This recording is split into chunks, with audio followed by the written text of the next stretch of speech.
What is the difference between cage-free, free-range, and pasture? And what is yours? Almost all the grown-ups I know need the same tricking that my children need. So I was like, I can't just limit this to my children. I have to get this out to other grown-ups. Almost every medicinal guru in the world will tell you that you buy a product from someone who loved it, who cared for it, who gave it life, who nurtures it. So if bees actually did go extinct, that would be a major problem for our produce, right? I find like even eating flowers like this, I'm eating a live part of the plant that is like the reproductive system of the plant. It's the most healthy. It's where all the power is. Wow. So be a little tiny worm. But like, oh, there he is. There's a couple. Oh my See him? gosh. We are not in nature. We are nature. We need the same chlorophyll that plants need. We need the same vitamin D. We need the same everything that they need. It really is abundance. And I think that if people only realize how precious it is to be able to put our hands in the dirt and have quality food that is grown with such care, it's, you know, I'm just so grateful for you. It takes I really am.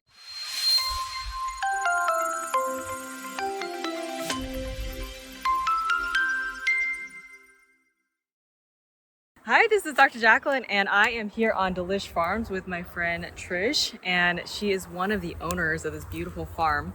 So Trish, thank you for joining me today here. Well, I'm glad you could come out. So I get a lot of my produce from Trish because it is the best, and she has all kinds of greens that I get from her, herbs, chicken, eggs. She has the best eggs, and I'm telling you, it is different from the store. So we're going to talk about a couple different things today that she does here and why she does it with such excellence. So first of all, why do you have bees on your farm? So bees are obviously pollinators, so they're really important when it comes to having seed saving and continuation of plants. And to get the fruit on plants, most of what we eat off of a plant is part of the reproductive organs. So having something that does the pollinating for us, that's really pretty helpful. And then we are helping this population of bees to grow by giving them lots of trees and flowers on different crops, and just the variety of what we grow here being pollinated by them is a really good interactive relationship. What we're trying to do overall is create an ecosystem where it thrives, and then we have a bounty that we receive from that. So it's that kind of give and take. So it basically, that's part of the reason why your produce is doing better than maybe other farms, because you have bees on it? I don't know if it necessarily like increases the amount, but it's the viability that I think it builds. I think anything you can do to recreate as much nature and work within nature as possible is going to be better. Yeah. Measurably. So I've totally watched documentaries about bees going extinct and how that could be an issue. Like, do you want to talk about some of that? Yeah, I mean, why that's a problem? So these bees are not specifically mine. I care for them. I tend to them. They are free. They are a beekeeper who is very good friends of ours that does a very sustainable practice as well. So it's also a combination of us having someone who tends to the bees specifically as the thing that they do. Since there are just two of us running our farm, it makes it really hard to stretch out and have great quality in so many wide ranges of things. So bees is somebody's specialty. They tend to them, they care for them, they add more boxes when they need to, they help them grow, and then they harvest the honey in a sustainable way, as well as making sure that the bees have a way to continue building their population. We get less swarms here on this property than the beekeepers get at other properties. So the bees are more likely to be able to grow here and stay here, but also they have to continually add more boxes because the population is thriving so well, versus a lot of places where you're struggling with that. We have lots of access to our neighbors have blueberries, so there's those blooms, and then constantly we have hawthorns and other trees, so we have lots of things that keep them here, and that's their continuation of their project. So if bees actually did go extinct, that would be a major problem for our produce, right? Yeah, and there's lots of different types of bees. There are leaf cutter bees and mason bees and honeybees on our farm. The leafcutter bees don't really damage the produce, but we are helping someone from Yakima rebuild a population there. And then the mason bees are on decline. So that is one that like we actually have 5 large boxes where we're yearly like tripling that population here on our farm, and they have different timelines. So mason bees are more active from March to June. Leafcutter bees tend to be more active in the spring and then again in the fall. I don't see them as much the rest of the time. I can tell when they're here, but I don't see them very much in the summer. And then the honeybees are really active like April through, I mean, I see them in December and January out still because we have greenhouses. They know they can go into a warm space, and we have lots of like little water baths for them to get water access. So they're like hovering around me. Yeah, I'm like, hopefully you don't get stung, but They are pretty seem like docile. they seem pretty nice. So you had mentioned that these particular bees over here produce a honey that seems extra medicinal. Can you talk about that a little bit? Yeah, so our beekeeper uses several different farms, and one of the farms she has like fireweed, and there's meadow foam, and there's like blueberry, and there's mint. So there's more farms that are doing really specific things. But ours would have to be considered wildflower because we have so many varieties of things. But really, it isn't like a wildflower farm. It's just that there's so many types of varieties of things going that then when they tasted this honey, they were like very surprised because it had a really like medicinal quality to it in flavor. And so when they jarred all of the honey from our farm, they actually decided not to sell any of it because it was that good. And that was something that really struck me too. I've had lots of different types of honeys, and then having the honey that came from here, there's almost like a minty and herby and very floral flavor to it, but I couldn't pin it as like a wildflower honey or as like a mint honey. There was just so many varieties of flavor in that little tiny taste. So it's something that I found really interesting to continue having. If these were on vegetable farms, it'd be like veggie honey. Like, I don't know what we'd call it, but it's something really different. Yeah. Well, that is so awesome. I definitely like having some honey in my tea once in a while. So, okay, all right, well, let's go ahead and check out the chicken eggs. Right, so we are with the chickens. So you have like what, 100 or so? 80 right now. Yeah. We just did a big head count the other day. Yeah. And we got to decide how many of them are still laying. I think we probably about 10 of them are not actually laying. We were a retirement for hens for a little while as well. Yeah. We have some that escaped from really bad situations to retire here. And so some of them are not necessarily laying, but they're still workers on the farm. Nice. Yeah. They're retirement on the farm. I know, I mean, yeah. Look how like sweet on she a is. farm where they don't get eaten. I had to think about that for a second. I was like, you allow the chicken to retire on your beautiful farm. That is really nice. Someday I'll retire here. Yeah. I'm an old hen as well. Farmers. Oh my gosh. The amount of work that you have to do to keep up. This is 7 acres you got, right? Yeah, so 4 of it's what you're on right now. And so the chickens have access to the 4 acres, and then there's 2 acres in the woods here that we have as well. And then there's an acre where our house is. So wow. Just a bit of a spread. That's a lot. That's a lot of work. And it's you and your husband doing all this. Yeah. We underestimate how much work it takes to get our food on the table, right? Yeah, but also how capable everyone is. It's a thing I've said often. We don't all need to grow our own food. We all need to learn how to grow food with a farmer. Because if every person were to spend one day helping a farm grow food, I think we could actually alleviate like a hunger crisis, right? Oh, that's interesting. If you're trying to tell everyone to be their own plumber so that we can stop the water crisis, does that make any sense? Yeah, right. If everyone was their own doctor, we'd all be healthy. That doesn't make any sense. So why would everyone be their own farmer? What we need to do is we need to learn from farmers and work with farmers, and then we will learn how to actually grow food and access food. Wow. It's like telling children to like decide what's for dinner. Well, they're going to pick like garbage food, right? Because they don't know any better. But if children knew better and they learned from someone about food, then they might make a different choice, right? So I think it's the same when it comes to grown-ups and food at this point, because we all keep thinking like, oh, I can grow tomatoes and peppers. I'm a farmer too. I can grow my own food. My apples. Apples are good. It's a great start, right? But you can't grow 90 different things, right? So like if you could spend time with someone who does grow those 90 different things, you'd have access to all of it. Well, also, okay, each thing has its own carrots, that seems like too. Like we grow microgreens and we can grow our microgreens, right? And then each microgreen has its own life cycle and different thing you got to think about as well too. So and a peak point of when it's harvested as well. Exactly. There's like every stage you have to know how to germinate them really well. You have to know how to grow them exactly the same size, keep that watering really well so they don't get funguses and molds and things, right? There's so many details to that. Yeah. And then you have to harvest it all at a really good stage so you're actually getting nutrients. Yeah, and try to eat it right away instead of letting it sit in your refrigerator. Yeah, exactly. Keeping them alive. Yeah. So let's talk about why what do you do with these chickens, first of all, that makes it your eggs just a whole nother level of amazing? Kind of in the same aspect as the bees, the chickens aren't really here for the eggs. I didn't get them for the eggs. I actually got them because we rotate them through all of our fields. They are my tiller.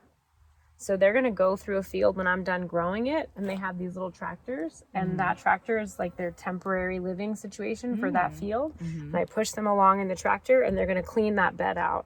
And then they're going to be done with that bed, and they come back to their living area, which is a 4-acre spread. So they're used to scratching the ground. The difference is they're not getting a lot of feed because I want them to know that they can forage, and that way they're good tillers later. They have a job on the farm. And then when they're not doing their job, I am having them here on their relaxation time, and it's their nature to do this work. So I just utilize their nature to do the work the same as the bees. I'm not making the bees do something they don't want to do. I'm not making the chickens do something they don't want to do. I'm just putting them in a place where the work that they do is the most valuable for me. And then when they're doing this work, they're also laying eggs. So I have the opportunity to give them the best nutrients because it's part of their life cycle, it's part of their work. We do a fermented grain for them when they're not normally in the coops or in their tractors. Things are here. So we have buckets over here. You can see a few of them. We can show you the grain in a while, but it's basically let's see. Do you want to open one? Yeah, it's a all right. It's let's a look process. at this. That's a 3-scratch grain. This one's pretty empty. Here. It's a 3-scratch grain, and there's peas in here. So little yellow kernels are peas, and then there's oats and barley and rye, and then it ferments. You can see it's bubbling. Yeah, I see it's bubbling. Wow. I mean, it's basically alive, right? That does two things. Fermenting everything. Fermented foods are great for us. They're also great for the hens. But in addition to being great for them, it's good for them digestion-wise. And then also chickens, they'll eat way more than they need to. So keeping them eating things that are really healthy for them in a healthy way. I've never heard of chickens eating something fermented. Yeah, we've been doing fermented grain for a really long time because it's just a better process. It's better digestion for them, and it's overall it's just a healthier diet. And then we do no corn and we do no soy because I don't know that who knows what evidence points in what directions, but there's not really good sources to getting non-GMO corn. Same with soy. And then additionally, like those two things have higher levels of either pesticides or estrogens or things that I don't necessarily need the birds to have. And they wouldn't have access to in a normal diet. In a normal, like regular hen diet, they would have access to grains and seed pods and seed heads. And then we have 2 grass fields that we let go all the way to grass seed. And so one's behind us here. Here we go. We don't mow this back field at all. It grows all the way to grass seed, and then I harvest all the grass when it goes to seed heads, and the chickens in the fall get all those seed heads. So we have done it before. We can basically we can get about a month of feed from this size field if I harvest the grasses and dry them for the seed. Yeah. It's a bit of work, but that's like a sustainable one single source. Yeah, these things. Yeah, and so these are old metal roof pieces, and I lift them up every so often, and the chickens have access to like any worms or bugs that might be in this area, because worms and bugs want to go in some place that is darker and cooler. And then when I lift them up, they're kind of like a whole life is happening under there, and they sit for like 3 or 4 weeks, but you can see there's no things growing, so they have easier access to the ground and the scratch. And they know when I do it because they're like ready. Do you want to pull it up again? Well, yeah. Can you see something in there? Or? Yeah, you can just see that it's like the grass is all dead, right? So it makes it easier for them to scratch and can get to things. Okay. And so they'll be easier access to like bugs and worms in that space. Yeah. So we'll move them every so often to like keep that going. And then they get a whole compost pile here. We had a burn pile here the other day. Just wood. Someone had delivered some wood chips, but they gave a bunch of cottonwood. And we were trying to see if we could burn it fast enough to be like a biochar, which is a whole other topic. But anyways, the chickens are often on this big compost pile. So last year, all year, we put all of our food scraps, every farm food scrap goes back to that pile. And then the chickens are constantly breaking it up and keeping it turned, essentially. And they're helping the compost pile as well as getting a lot of nutrients from there as well. And that's where all the food scraps go from extra harvesting. So like, look, they know. I just love how you say they have a job. They have a job. Yeah. I think people don't realize that. They have a Like, we don't have them here for egg production because these are heritage birds. Yeah. So these birds are heritage birds that basically have like a 48-hour egg cycle. So they're not going to lay an egg every single day. It's every 48 hours. And that's their variety, that's their breeds, that's the type of bird. You can get like a heavy layer, and those are like one every 24 hours. I just find that the birds are more rested. We have better quality eggs. I've seen a lot of just differences in the breeds. We keep a lot of black hens because that's helped a lot of aerial predators to stay away. The black ones too? Yeah, so a lot of predator birds think they're crows, and predator birds don't want to fight with crows. Crows are a predator also, but they won't eat the chickens. They come here often, crows actually, and the hens that are black look like a crow if you're up in the sky. So you can see the birds will be up high, but they don't come over here. Yeah. So It's just so amazing, all the little details to just get getting the an most egg. amazing eggs on earth. Yeah, and for us, like we've done a whole, like how many times I go to the coop, how much feed do we use a month for the birds, and our entire, like our type of feed that we get is an organic feed from Montana. That's what we use, the 3 grains and peas. That's what we ferment. I don't even count the time it takes me to ferment or the amount of egg checks I do. I just literally consider the feed cost. And that is about 40 to 60 cents per egg to produce an egg. That's my cost Wow. to do that. And that's in addition, like I'm also doing a ton of additional feeding. So I'm not really probably even using as much as some people would. But it's interesting when you consider like that side of it, where it's actually not even profitable for me to sell eggs. It's not? No, I mean, if I'm selling them for $12 a dozen, I'm making $1 per egg and I'm spending 60 cents per egg. Yeah. So like, is that really profitable? Like, probably not as a business, no, but they're a work, they do a job. And so I have to really just consider that they do a job and then I am selling, the extras for their job. Well, you're still making 40%, right? I mean, something, yeah. But, and that's not counting my labor or the time or the cartons even. Cartons are like 22 cents a carton. There's really not a good way to do that. So we've got reusable cartons that people can buy and then they can bring it back. So funny. I literally pulled up a tiny crack and they all wanna know. go. They're all congregating When that over gets here. lifted up, there is stuff underneath. They're really good at They want their food now. scratching in that area. They know. I never thought I was going to be in... You wouldn't call this a habitat of chicken chickens. coop, right? What would you call this? Well, a this is chicken- their coop behind us. Oh, this is the coop. This so is that's the where they coop. sleep at night, and so it's different than a coop because that's where they sleep at night, and that's where they go because hens like to have privacy to lay their eggs. So Okay, that makes sense. that's where they want to be, and they go in there when it rains. They have a secondary cover that we put here in the winter, but they actually get free range to this whole field you have behind us. Yeah. And then this whole field here, and then in the woods in the hot summer of July, they're actually in the woods behind us. Oh, interesting. I have a whole nother field space that's fenced in for them there, and then they get rotated into the field beds as well. So they actually get a full 4 acres range throughout the year, and it's about 1.5 acres at a time. So that's about triple the USDA's regulation for free range. I think it's like 26 square feet per bird of pasture access. I think that's right. Yeah, so what is the difference between cage-free, free-range, and pasture? And what is yours? Well, what is this considered? there are no laws that regulate birds. So birds are considered fowl. So they're not actually protected in any way by any animal safety laws. So they can make whatever title they want with all sorts of layers to that. There's a cornucopia institute, like their egg standard, and we've basically like tripled what that is. But because I'm not a really big farm that's just selling eggs, I'm not registered in any of those places, because again, I'm not really doing like, I'm not an egg production farm.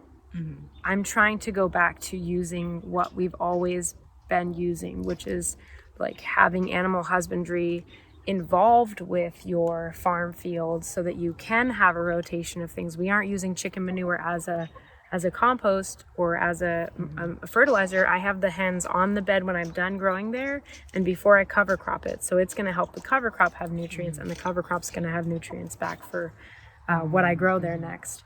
And it's not, I hate all those titles of like cage free, because really, like, if you have a big house that you put all your hens in and you have like a field that they have access to, if they don't know how to scratch in that field or forage for bugs, and they know that their food's inside, they're not going to go out there. They don't care to do the extra work. But if they're taught that work is what they do, then they're going to always be scratching. They're going to always be looking. They're going to always be foraging. Mm-hmm. So there's a really big difference in like that. And even when people say, oh, my neighbor has eggs they give me, like, I can guarantee you that your neighbor's not fermenting grain, that your neighbor doesn't have a compost pile, and that those hens don't have access to vegetation. And if you go to your neighbor's house and where the hens are is completely dirt and mud, they're likely also eating bacteria, because if they try to peck at the ground where they are all the time, they'll be pecking at poop, because they just poop everywhere. Yeah. So like having that rotation is really important, and it's great to have backyard eggs. There's nothing wrong with it, but just be aware that it's not the same. You know, it's not comparable. Yeah. So the biggest thing is that they have more space, and that they're also on the land, the farmland too. Yeah, that they're aware that their job is to forage for food that keeps them healthy in ways that I don't have to supplement, you know, and so then they're getting what's most natural for their body. Yeah. All right. Yeah. Well, let's look at the eggs. Yeah. So this is the back wall of the coop. So we've built it out of all recycled materials because we're poor. Not sustainable, just poor.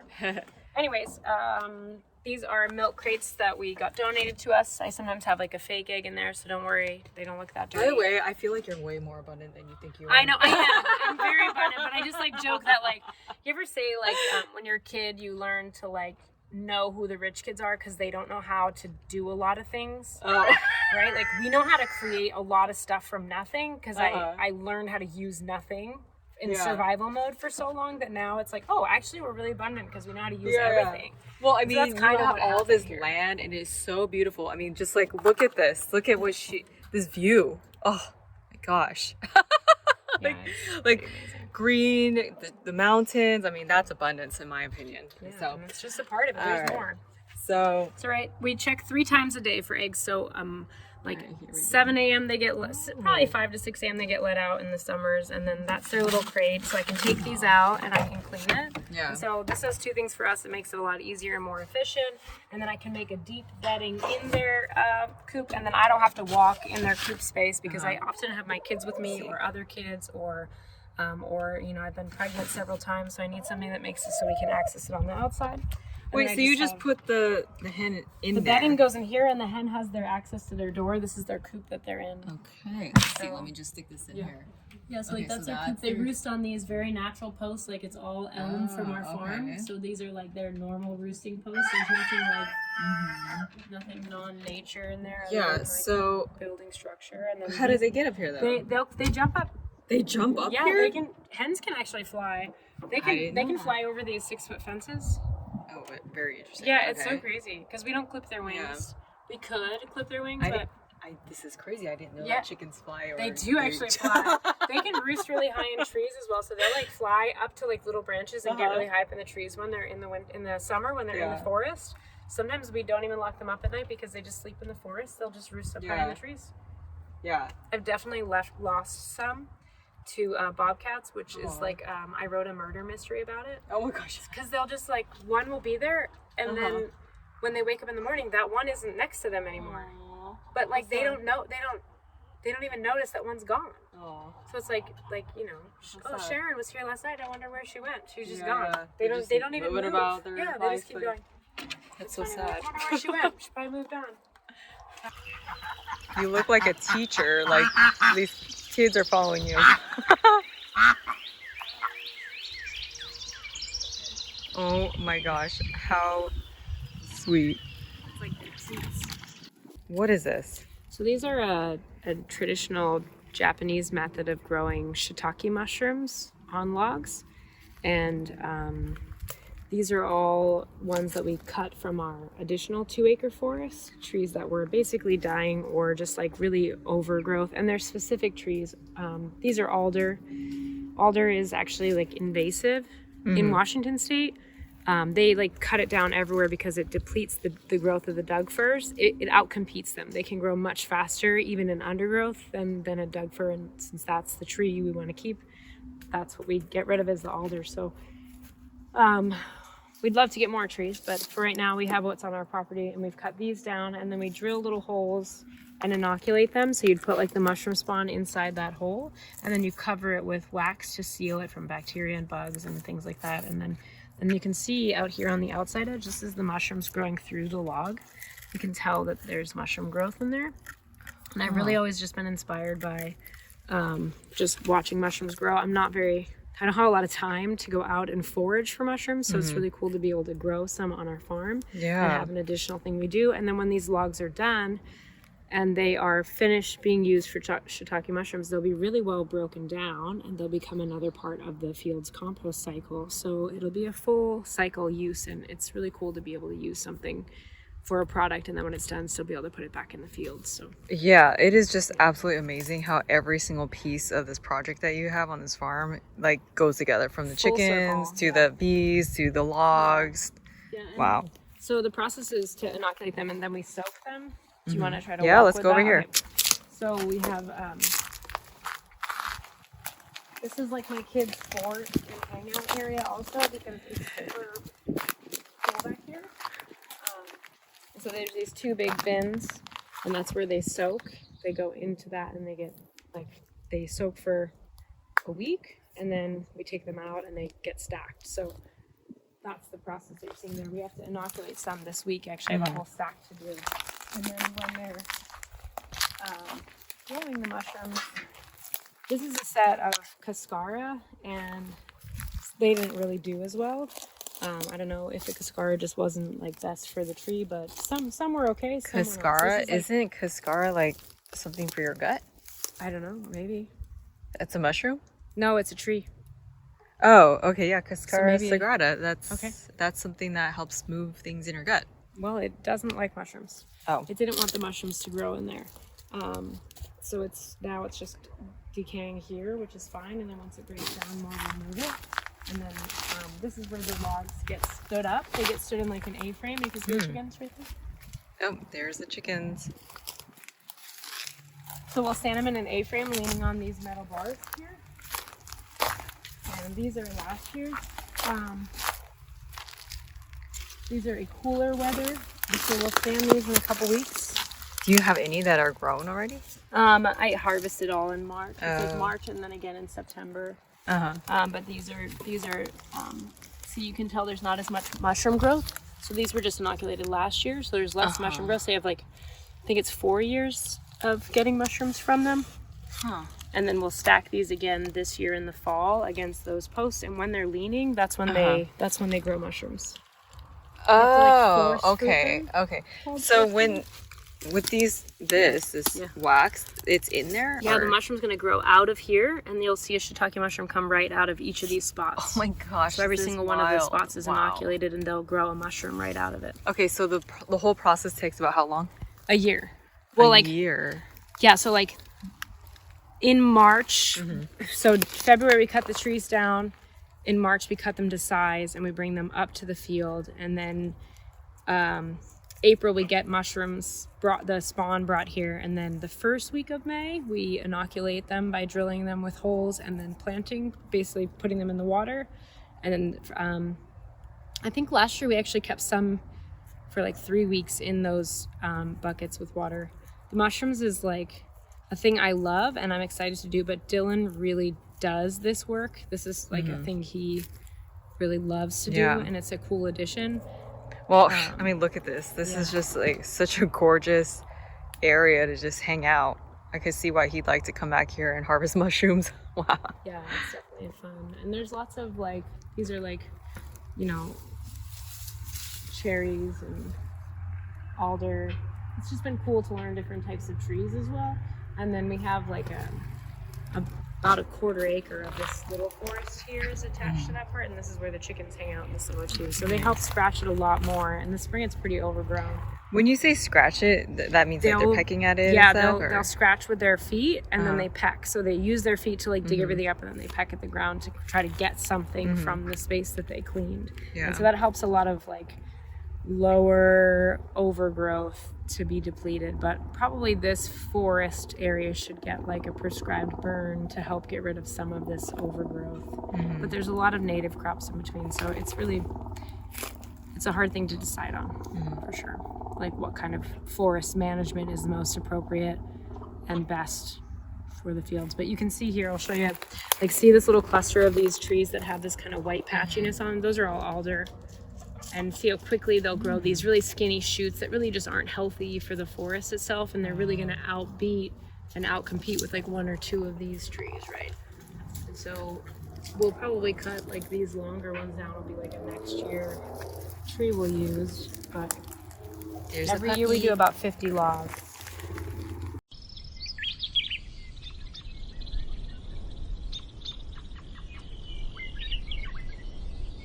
Did you know that the average person spends over 90% of their time indoors? And that disconnection from nature is directly linked to rising levels of anxiety, depression, and chronic illness. So it's no wonder why many of us feel off physically, mentally, and emotionally. That's why I am so excited to invite you to a powerful, soul-nourishing event happening Sunday, June 1st, 2025 at the beautiful Dilish Farms. Dilish Farm will be serving up a fresh, organic, farm-to-table meal harvested straight from their farm.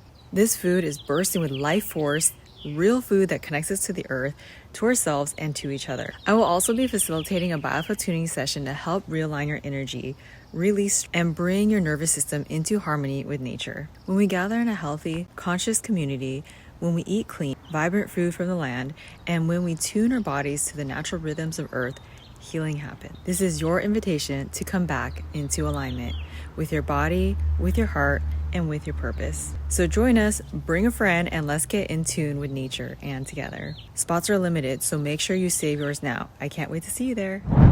Okay, so you are eating the flowers of what plants? This is arugula, and people talk a lot about different edible flowers, but most of the plants that you eat are the flowering parts. Like this is what happens to broccoli, and it is the flowering part of the plant. This would have been a nice tight head, and it still tastes like broccoli, but it's a little bit sweeter. So good, like the arugula and that broccoli. Yeah, the arugula is really nice, sweet on the inside, but you get like the peppery flavor of arugula. You could do like, we put it on pizza, so you take the pizza out of the oven and then you sprinkle this on. It's so and you get this pretty really nice too. I don't know why they don't sell this in the grocery store. It's so pretty. Well, the reason they don't sell it in the grocery store is because it doesn't hold. I was thinking that probably. Like, no, it has no shelf life. Yeah. So like the day after you get this, you pretty much have to eat it. Yeah, it is very good though. Develop the grocery stores. Yeah. Oh, we have our husband over here working away. Dylan does the hard work while we get to walk around and eat flowers.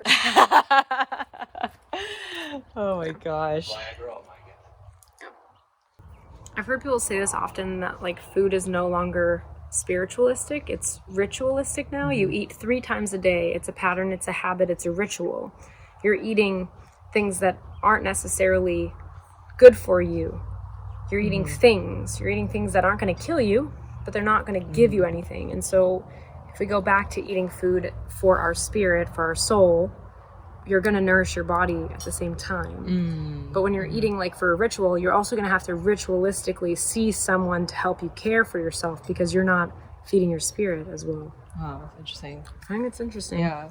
These are not my words. These are definitely things that I've heard. Yeah. And I find like even eating flowers like this, I'm eating a live part of the plant that is like the reproductive system of the plant. It's the most healthy. It's where all the power is. Wow. So why wouldn't you want to? What's the difference between other types of flowers and eating flowers from like a broccoli or Flavors are gonna mimic the plant that they come from. So you're gonna get a mustardy flavor from mustard flowers. You're gonna get spinachy flavors from spinach flowers, which spinach flowers take a long time. And then arugula, you get a very nice like sweet and peppery flavor from an arugula flower. Like pansies, which are an edible flower, and borage. Borage is really sweet. That's an edible flower. That plant, they say you can eat that plant like spinach, but it's very prickly, and I don't really love it flavor-wise, so I don't even grow it. I can't think of what else is an edible flower, since we don't really do a lot of them. There's the medicinal calendula. Yeah, calendula. Calendula we do eat quite a bit because we'll take the petals off of that, and it can go on really pretty much anything you're eating into salads, and have like, you pull it apart, but you're not going to eat a whole calendula flower. Like a bigger flower like that, you're going to want to make it dainty the same way you'd chop a salad. So, but there's definitely more to eating the whole plant. That's one of the things we talk about. Like, if you can't eat the whole plant, then eat every part of the plant you can eat, as much of the plant as you can eat. So you can eat all of the leaves. Like growing a plant all the way to the flower means that I'm going to still get all of these leaves. It's a bit more work to harvest things this way, but I'm still getting leaf nutrient all the way up until it gets its flower, and then that plant can then go to seed. And if I let that plant finish going to seed, depending on the plant, it's still going to produce leaves almost the whole time. And I find them to be different shapes, but still delicious, and they're still really good. So they go into our salad mixes so that you're getting to eat the whole plant. And then, of course, if you don't eat the roots, then the roots stay in the ground so that the ground can utilize the roots. You can see here, I just harvested a bunch of mustard greens, this whole bed. And so we've left these roots in the ground. They're going to break down there and then give back to the soil, and I will plant right on top of everything. Okay, we have parsnips here. So tell us about the parsnips. So these were actually parsnips that we grew last year that just came back. So we've let them kind of exist here. I didn't plant this bed. I'm actually just like letting them grow. I just enjoy the plant. I think they're really massive and they're really cool plants. And the parsnip in the bottom is going to be the base. It's going to be the root that you get. You can kind of see like this little bit white bit of the root there. It's in the carrot family.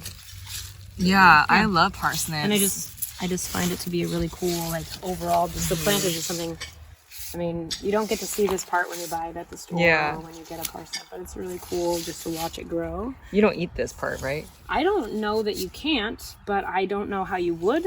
I haven't really looked into it because we haven't grown them before. What do you think? You know, and we're leaning into some seed production on things, so it's nice to, you know, just experiment, see the flowers, see the form. I mean, you can eat the whole family. I mean, it's a carrot top, it's a Queen Anne's lace top, it's that umbral family, even parsley's in it, right? So, you know, I'm sure there's some edibility to it. It's probably a strong flavor. Yeah. But it Chlorophyll. isn't anything. Oh, that chlorophyll. Yeah. Let's talk about that. You mentioned some interesting thing about chlorophyll earlier. I'd I mean, love this to is a really good capture. Dylan conversation. He's very, No, you take, no, I don't, this is everything. This is a Dilish Farm conversation. You're in it too. So you I were wanna hear your take on mentioning. chlorophyll. What is this? What were you saying? Go for it. Just that we're all the same. I mean, we are not in the universe. We are the universe. We are not in nature. We are nature. We need the same chlorophyll that plants need. We need the same vitamin D. We need the same everything that they need. Let's look at arugula in its flowering form. And this is another bed of arugula. So to get arugula frequently, I want to plant lots of beds of arugula in lots of different places so that I can continue that harvest. So this is an easier way to harvest because it hasn't grown the long stems and gone to flower. So when I harvest like this, you can see there's the center part here, and these are the baby leaves. So you would harvest like all these outside leaves. What I would do is I would see how long that first set of leaves is. That's really small. And then I would cut above that so that they'll still have a chance to continue growing and get a second cutting of the plant. And I know that it's time for me to start harvesting because it's starting to put these little shoots up. These are that flower. It's super highly compact. This is spinach. And spinach has all kind of pests, but one of the ones that are pretty frequent to us here is called a leaf miner. You can see that this leaf has a bunch of kind of like a thinness to it, and it doesn't go all the way through. That thinness is because there is a bug in here. Let's see if we can find him. It'd be a little tiny worm. But like, oh, there he is. There's a couple. Oh my see him? gosh. And they're just like living in there, eating in between the layers of the top part of the leaf and inside the leaf. Yeah. And when that happens, you really can't get rid of them. They're so tiny that you actually have to like make a bin. I have to go through and gather a bucket of all of these leaves and bring them back to the chickens. Because I need to know for sure that they've eaten it and it's gone versus just trying to compost it. Because if you compost it, you're just going to continue. It's going to live long enough on this one leaf for its entire life cycle. So I don't want it to have babies and come back and keep going here. So when we find that, I'll go through the whole bed and look for every single leaf that has leaf miners, and then we'll move them out. Sometimes it's that kind of knowledge that keeps you from guessing, right? Because if you didn't know to like dig that open and look for it, you might think, oh no, there's like a fungal or a bacteria or a thing. You don't know what it is. So it's knowing these things that we've learned that helps us to know what's the best method for each plant and the solution for each pest, right? Yeah. So that's that for spinach. Well, your spinach, all your greens, I mean, it really, I'm telling you guys that her stuff is top notch in terms of the quality. So all these little attention to detail, I definitely am trusting you that this is why it's like that.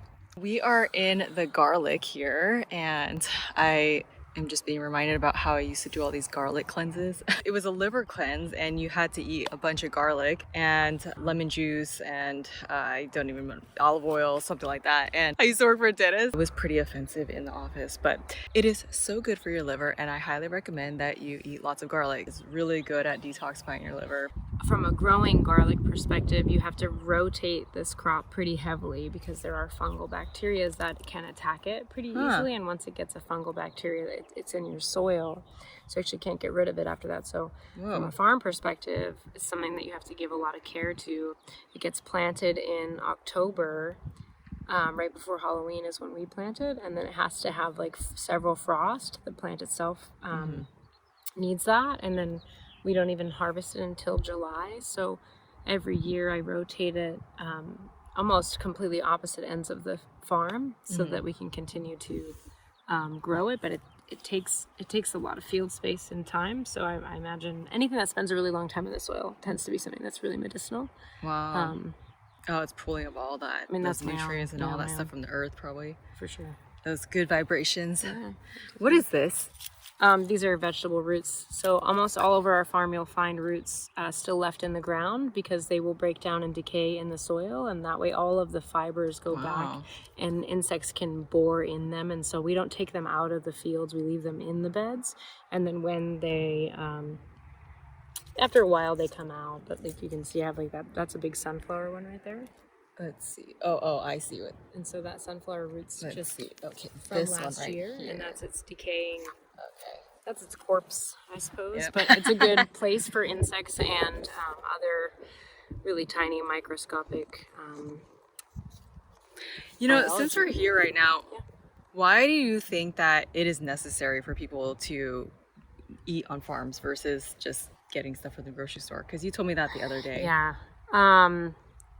I was thinking about this yesterday, actually, because I was harvesting for my CSA members. And one of the things that's so crazy to me is like, I'm the only person touching your food. I harvest it, I wash it, I pack it, I put it in the cooler, and then I hand it to my members, to my customers. Mm-hmm. And there's really few places in the world where you can buy something that came from one place. And like, it's also the method that's being used. Almost every medicinal guru in the world will tell you that you buy a product from someone who loved it, who cared for it, who gave it life, who nurtures it. And that's been our goal, is to nurture food so that it can nurture people, because we're missing that. And if I can't find something, I better be the one to make it. Mm-hmm. So that's kind of like where that starts. But really just generally grocery store produce leaves a farm, travels to a warehouse. That travel time in a truck has to be refrigerated. It changes. There's potential for all sorts of things to happen.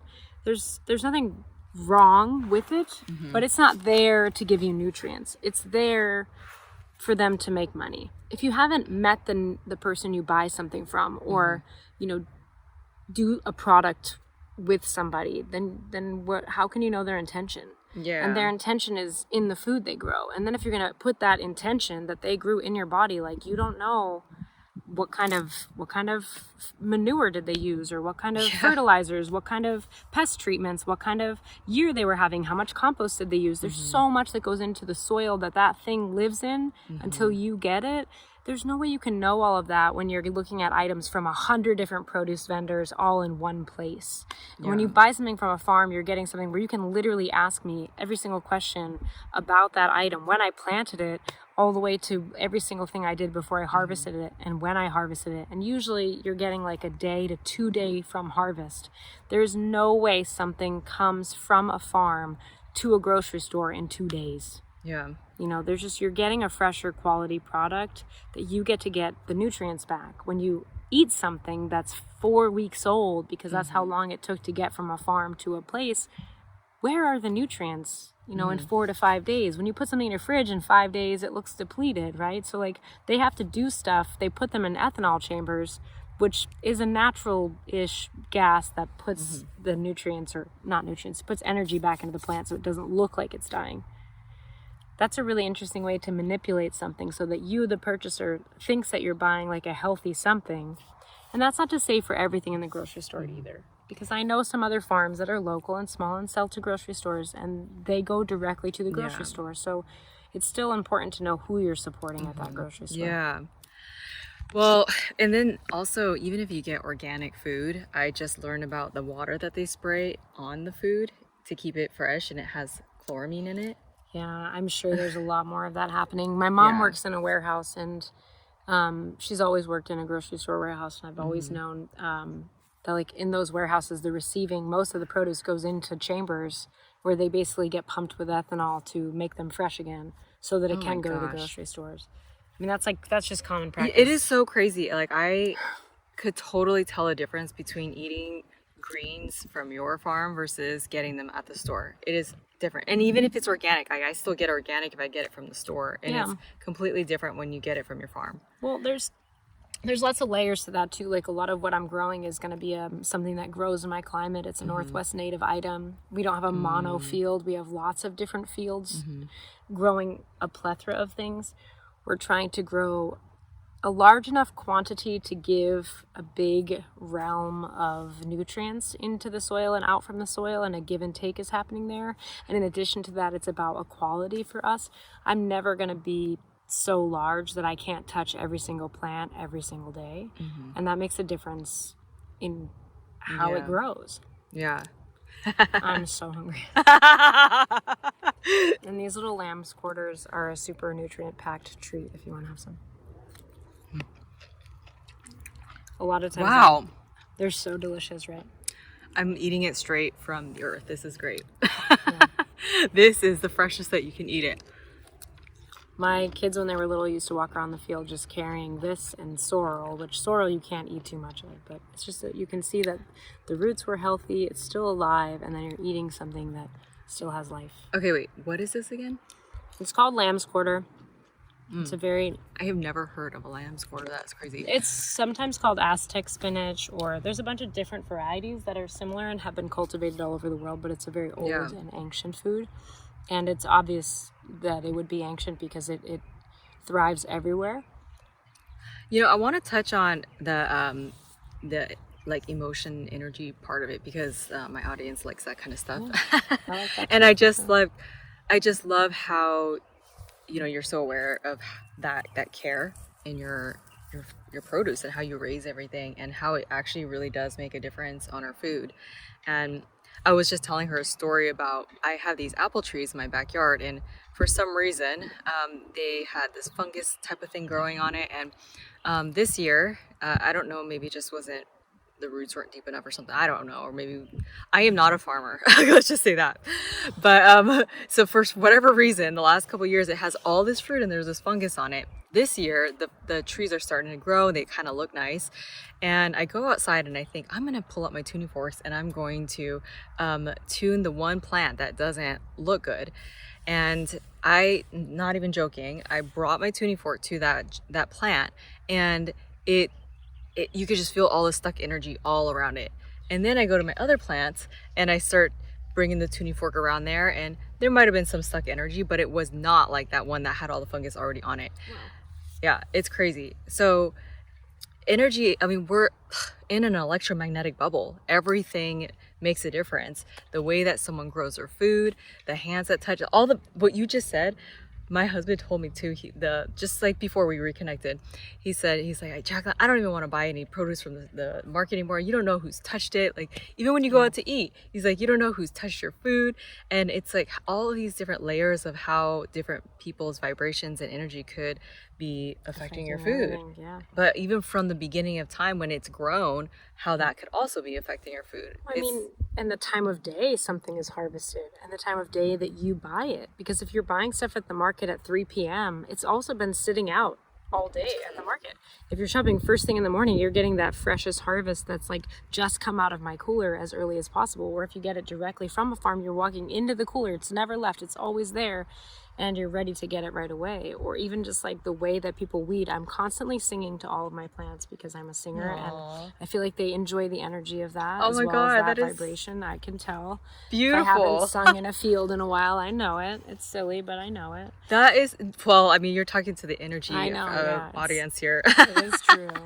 And then, additionally to that, we have done electroculture in our field. I don't know if you are familiar with that, but it's basically where you have a copper wire wrapped around a pole, usually wood. We've done bamboo and wood, and you would put it into different sections of the bed, and they're able to, that copper is going to grab the energy in the air and pull it into the soil. Whoa. So that's been really cool to try out and test. And last year we had 3 really positive test sections for that, and we do it with the garlic. This year I have not done it with the garlic. I like to do a year where I don't, so I can see a comparison in the bulb sizes and see, it's hard to gauge a lot of things because being a farmer is also being a scientist too, right? So it's I want to give a year of nothing and see what happens and try it in a new space again next year. But we also have people who come do Reiki work where they'll put crystals. We have a quartz crystal on every corner of the property just for our own energy purposes. And then when we do our full moon ceremonies, we often will farm that night. And so we're tending to the crops. There are people who farm by the moon cycles. So they will only harvest certain crops during a full moon and only harvest certain crops during each progression of the moon. A lot of times during the full moon I will do most of my weeding work, and then during the new moon we'll use those energies of that new moon to plant seeds. Wow. Yeah, that is something I have really been thinking about, all these cycles in nature. And when you start thinking about the crown chakra, which is a vortex of energy above our head, and how we're literally connected to everything and all these different cycles in nature and the universe and the sun and the moon and the planets, it's wild. It is crazy how most people have not been taught this. I mean, even just when plants are getting vitamin D, that's their chlorophyll. They are using it, and it is chlorophyll. For us, if we eat chlorophyll, we can increase our vitamin D. We are the same as plants. The way that we intake the sun is our vitamin D. The way that they intake the sun is their vitamin D. When they take nutrients out of the soil, it's called nitrogen. When we eat foods, it's called protein. We are the same as plants. We aren't connected to the universe. We are the universe. And if we don't treat the things that we grow with the same care that we want to treat ourselves with, if we don't, friendships, relationships, food, everything should be treated with respect.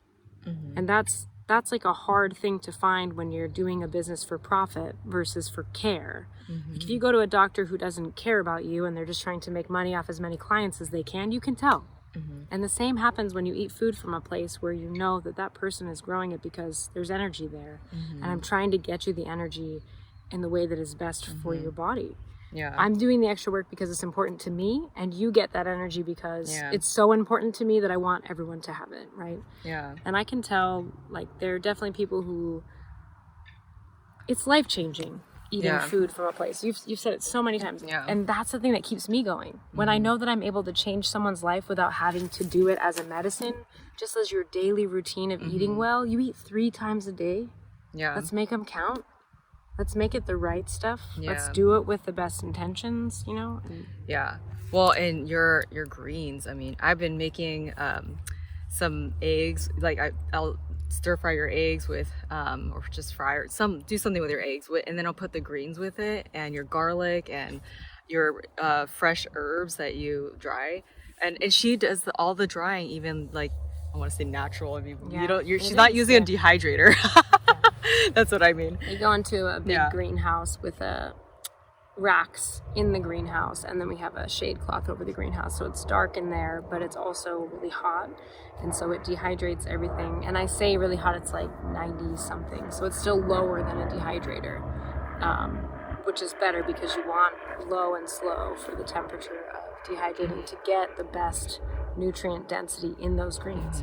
I feel like it's like an artist. If an artist is going to paint a really nice masterpiece, they're not going to buy, Target watercolors, right? Yeah. You're going to get the best palette that you can get. And so when I'm doing a process of farming, for me, it is art. I am growing a piece of art. I am changing a landscape as an art form and watching that happen, and then using science and nature to make an understanding of that palette. All right. Well, on the art note, she is quite the artist. So let's go check that out. Okay. So what is this? Okay, so these are collard greens, to which I dehydrate collard greens, mustard greens, chard, and kale to make greens powder.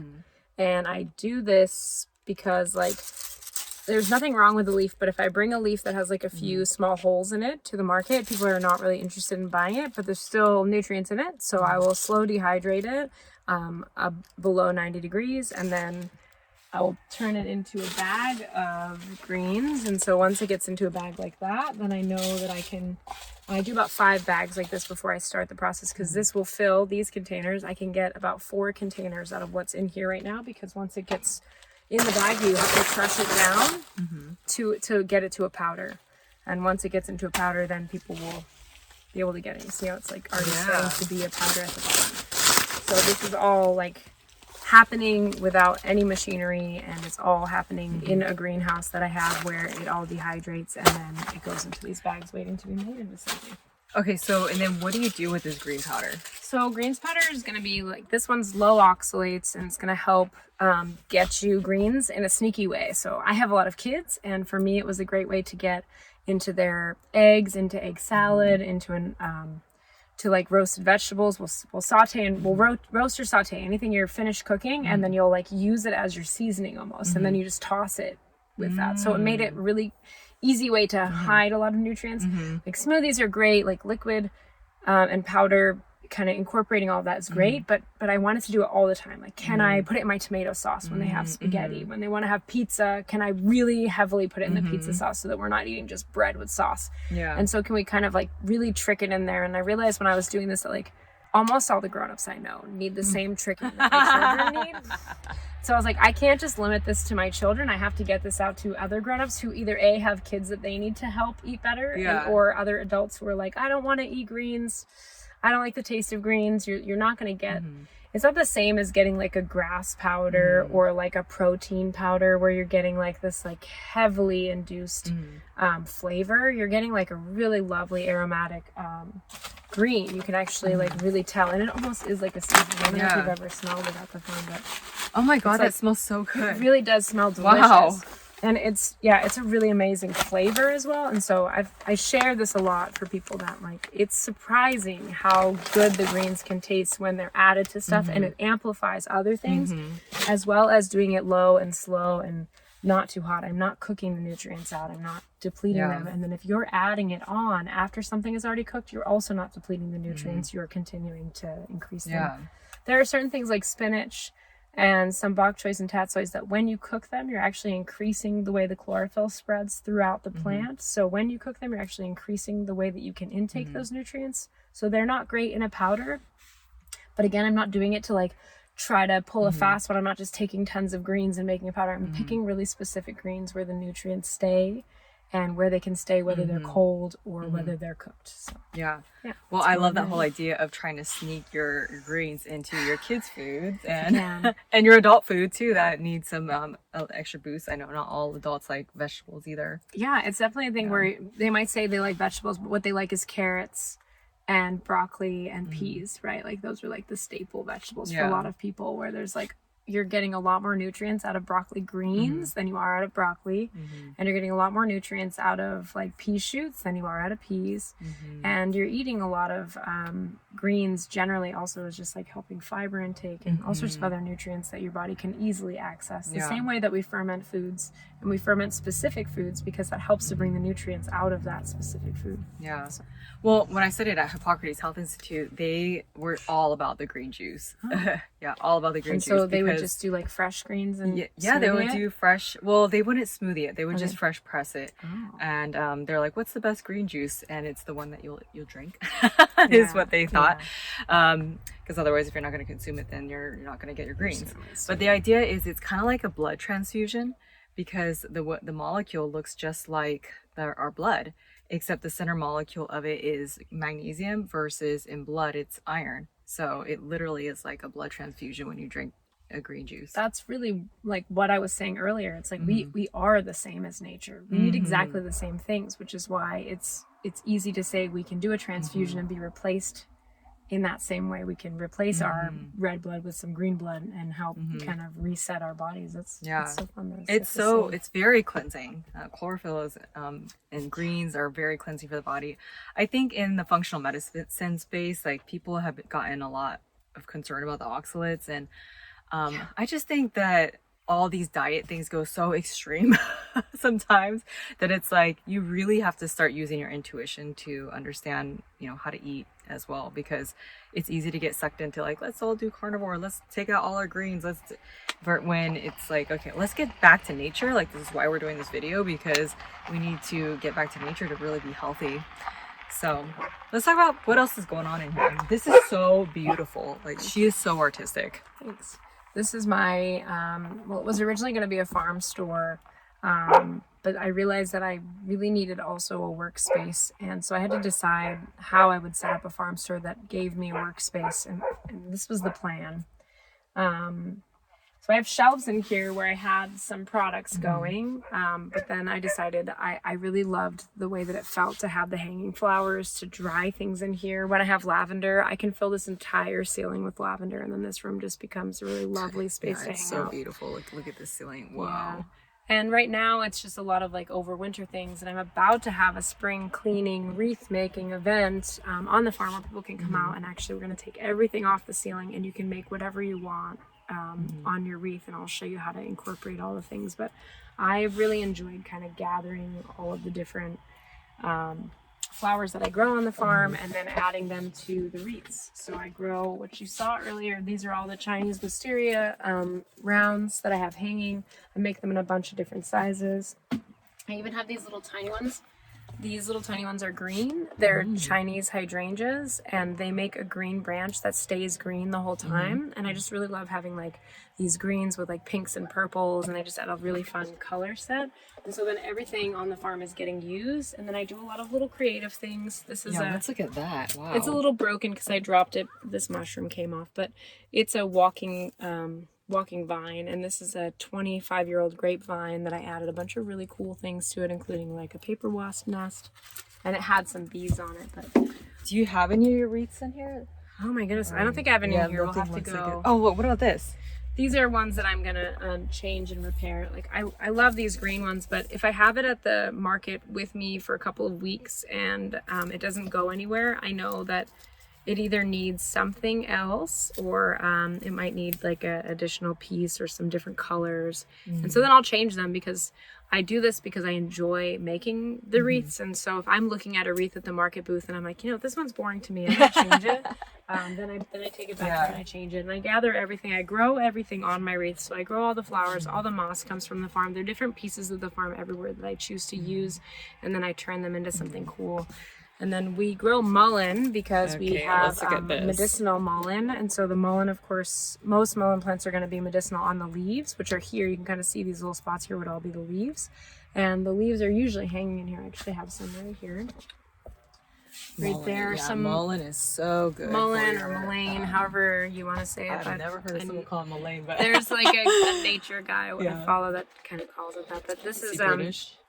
Mullein, that's what it sounds no, like. I know it does. He's like in Arizona somewhere. Yeah, like, doing horses. It's so good for your lungs. Yeah, and you can take it as a tea or as a tincture, or you can actually smoke it to make it an expectorant. It would have been something that people would have put with their tobacco to help them kind of cough up all of the phlegm and mucus. It's a mucinogen, so it's also good in your stomach. When you have it as a tea, it's going to help reduce that. But I'm not an herbalist. I am just a farmer, and in being a farmer, that means that I'm caring for all the plants because I want plants to care for me as well. And it's a cool combination. So using the whole plant increases when you find really cool uses for, this is the seed stalk of a mullein plant. And it is going to be what you would have used in Roman times. They would have covered it with beeswax and tallow. And it's a torch. It's a 4-inch flame, and it burns about 15 minutes per inch. It's just this really cool torch that you can, even if you just save it and use it when you trick or treat with your kids at Halloween, it's really cool to walk around with like a real flame, and other parents are like, is that fire? And then you're actually cleansing the neighborhood with your torch. Yeah, you're probably doing some really great things for everybody's spirits on that night. So oh my gosh, I use it for lots Halloween. of things. So I know, like it's a night where I'm like, I get to walk around outside with other grown-ups. Oh so my it's goodness. fun. Yeah, we make these with beeswax from the bees on the farm because it's another byproduct thing. I do like beeswax for different hand salves and things that I make as well, but everything gets made in really small portions because each thing it's sustainable, but that means that in order for it to stay sustainable, I can't take more than I need at any given time. So I'm not harvesting all of the beeswax and making all the mullein torches. I actually make these every full moon, so I only make as many as I can make under the full moon every month, and I reset them. And so when you buy them, you'll have the month that they were made on there, because maybe that full moon signifies something for you, or maybe something happened during that time that this will help you reconnect as well. Some people use them as prayer candles. They've been called hag's torches. They have all sorts of names throughout history, and I found that to be a really cool feature to them. Well, so if you burn it in your house, is it kind of like saging your house? It is not like saging your house. It is a full torch. Oh, I mean, if you blow it out, it'll smoke a bit, but the smoke doesn't stay the same way like a smudge would or a smoke wand would. So you want to do it outside. If you do it looks inside, like a big candle. Yeah, you have to ash it like a cigar. Like it's like okay, yeah, so like it's it makes start. yeah. So it's an outdoor. I make sure that's disclosed on all of my paperwork when you buy it. Like you are not to burn this inside. I have done it. Different colors of it. Yeah, too, I get right? these really cool mica powders from my friend somewhere. She does botanical makeup, and she gave me all these really cool makeup grade, cosmetic grade micas, and they look really cool when they're different colors. So I think everything should look as cool as it can. Yeah, the one thing that draws people to your booth is that it just looks so pretty, right? Like you don't just have greens, you're not just the normal produce market. You have all these beautiful flowers, and I mean, it literally is art therapy going into her booth. And even coming in here, obviously, it's like art therapy. I call this her art therapy room. Definitely a therapy feeling space. I really want to bring back the idea that farms are a multitude of things, and a lot happens in a place when you learn to truly live off that land space.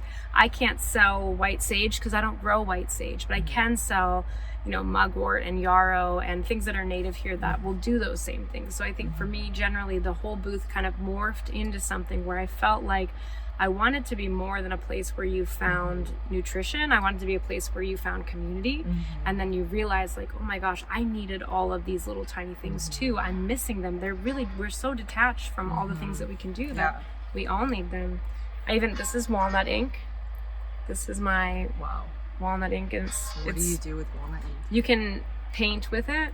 You can use it in a calligraphy pen. It is ink from the walnut trees on my property, and then we cook them down and make the ink. And what's cool about walnut ink is that it is the ink that Van Gogh used to start all of his paintings, and you can add different acids to change the colors. And it's a really cool like sepia brown, and I found it to be really fun to work with. And again, I want to use the whole thing, and this happened because we couldn't get to the walnuts in time. The squirrels were just eating them, so we just were like, well, how do we still use this? Yeah. So I was searching for ways to use it, and so now I make walnut ink. Medicinal? I don't think you should eat it. Oh. I'm pretty sure. Yeah, I'm pretty sure there's nothing. I doubt there's anything good for you. But when in Roman times, they would use black walnut ink to stain the hands of a criminal, because that is so that anyone could see that that person had done crime, had done something bad. And so it was originally used as like a negative connotation of like, I don't know, you hear this phrase like your hands are stained. Like when you do something bad, you know their hands are stained. And so that was with walnut ink. Oh, interesting. So it's really cool, kind of like So weird don't thing. put the I was walnut like, ink on your don't hand. put it on your You hands, don't want it'll to definitely look like a stain you, criminal. and then people will know you're a criminal, so be careful. But, Okay, so let's talk about the community part. So this is part of the reason why me and her are collaborating, and we are going to do an event soon. So I am so excited. I know, right? Take a deep breath in. We are planning an event, but you know, I just feel like it's gonna happen so with such ease and grace. Like she has beautiful space. I do this biofuel tuning, and whoever's meant to come is meant to come. And so we're gonna do an event where we have food, we have biofuel tuning, and the thing I feel like is really pressing on both of our hearts is that the whole community part.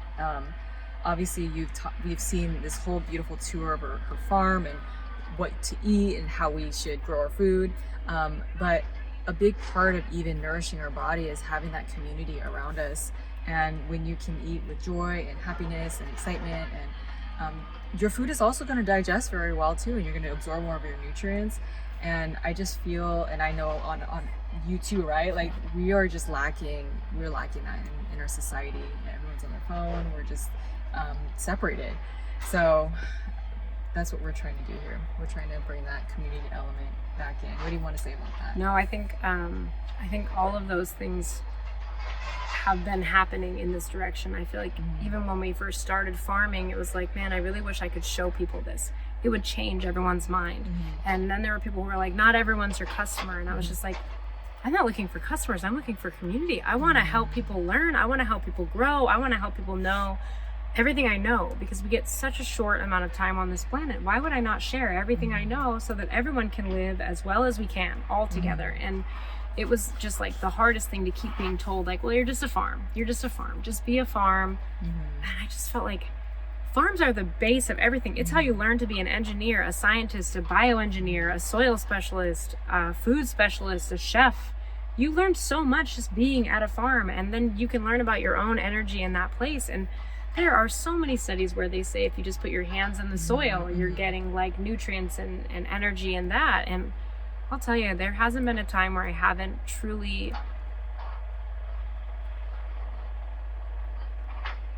felt whole when I'm away from the farm. When I'm at the market, it's so draining, because I'm not in this space where I have all of the things I've created. Able to know, like, this is the most vibrant stuff I can make. This is the community I want to build. And if you're interested in this kind of joy, happiness, well-being, then here we are, just trying to help people find it. And now it's really come to a place where I know that there are more people seeking health and well-being, that there's so much information on the internet that they're like, okay, I can learn it. But that's not how human beings really want to learn. We want to learn in person. We want to feel that community connection. I want to be able to ask questions while I'm doing something.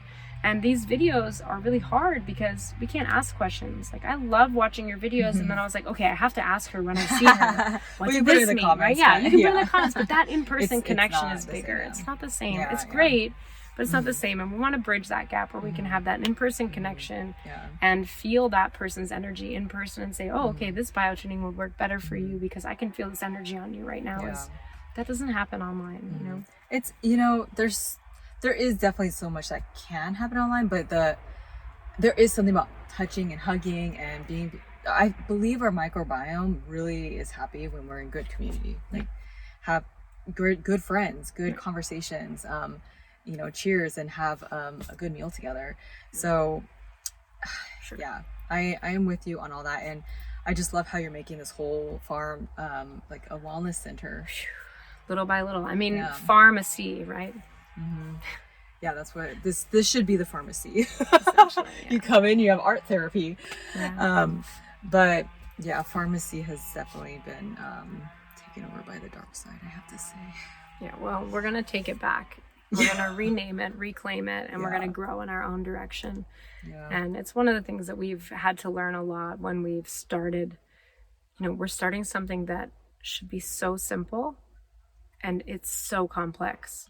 And we've learned so much in our own journey that I know now for sure that we weren't just meant to do this, we were meant to share it and teach it. And I just got like all these chills in my body. I'm like, I know you're on the right path. It's First of all, I can't believe what you have going on here. We've only seen half of it. Right? Like, I cannot believe all these It's different too much. pieces. For someone that's been in holistic health and trying to help people get healthy, it really is going back full circle to this, to getting back into nature.